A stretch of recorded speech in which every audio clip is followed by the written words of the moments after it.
Ilan pang mga buto at kahit mga gamit ng tao na recover sa nagpapatuloy na search and retrieval operations sa Talig. Si Ryan Lesiges sa sentro ng balita.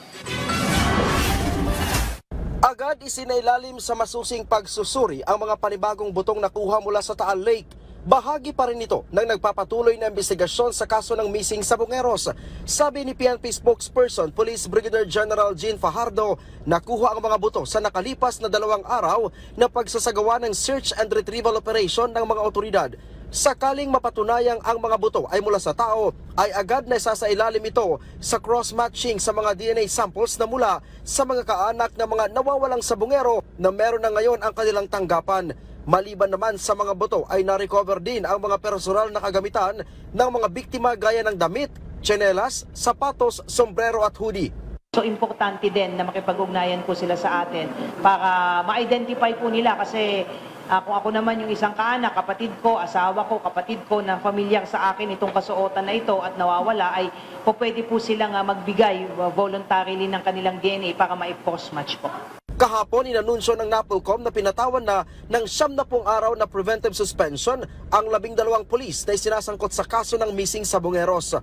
Batay sa resolusyon ng NAPOLCOM na may petsang August 4, 2025, kabilang sa mga suspended without pay, si Police Colonel Jacinto Malinaw at 11 iba pa.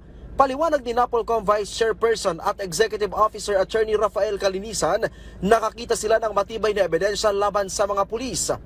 The preliminary evidence and factual allegations supporting the motion point to a level of involvement that satisfies the threshold of serious or grave charges and strong evidence of guilt. Si Malinaw na dating Provincial Director ng Batangas Police Provincial Office ay iniimbestigahan dahil sa grave neglect of duty at conduct unbecoming of a police officer. Habang ang 11 pulis naman ay nahaharap sa reklamong grave misconduct at conduct unbecoming of a police officer.